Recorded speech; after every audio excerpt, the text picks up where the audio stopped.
Hi friends. നമ്മളീ കാണുന്നത് കപ്പലണ്ടി മരമാണ്. കപ്പലണ്ടി മരം എന്ന് പറഞ്ഞു കഴിഞ്ഞാൽ ഇത് ഒരു സമയത്ത് ഭയങ്കര ട്രെൻഡിങ് ആയിരുന്നു. നമ്മുടെ ആൾക്കാരെല്ലാവരും വാങ്ങി നട്ട് പൊടിപ്പിച്ച് വളർത്തിയ ശേഷം പക്ഷേ ഇത് കഴിക്കാനായിട്ട് കൊള്ളത്തേയില്ല.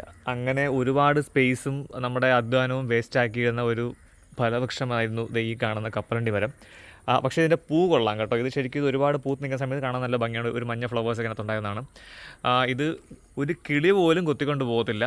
ഇതിൻ്റെ പുറമേയുള്ള ചുമന്ന ആ ഒരു ഫ്രൂട്ട് അത് പഴുത്തിരിക്കുമ്പോൾ നമുക്ക് ചുമ്മാ ടേസ്റ്റ് ചെയ്ത് നോക്കാമെന്നല്ലാണ്ട് പ്രത്യേകിച്ച് യാതൊരു ഗുണങ്ങളുമില്ല. ഈ കാണുന്ന നിലത്തൊക്കെ അതിൻ്റെ കായകളൊക്കെ അവിടെ കിടപ്പുണ്ടാവും, പ്രത്യേകിച്ച് ആരും കഴിക്കുന്നില്ല. ഇത് ഇത് എവിടെയെങ്കിലും നിങ്ങൾ കണ്ട് വാങ്ങി വെക്കുകയാണെങ്കിൽ അങ്ങനെ വാങ്ങി വെക്കരുത്. കാരണം ഇതുകൊണ്ട് യാതൊരു വിധ ഉപയോഗമില്ല. ഇതിങ്ങനെ കാഴ്ച നിൽക്കുന്ന കാണാനൊരു ഭംഗിയുണ്ട്, അല്ലാതെ കഴിക്കാനായിട്ട് യാതൊരു വിധത്തിലും ഉപയോഗശൂന്യമായ ഒരു പഴമാണിത്. ഇനി എനിക്കറിയില്ല ഇത് ആൾക്കാർക്ക് ഇഷ്ടപ്പെടുമില്ലയോ എന്ന്, പക്ഷേ ബേസിക്കലി ഇത് അത്ര നല്ല ഫ്രൂട്ടല്ല.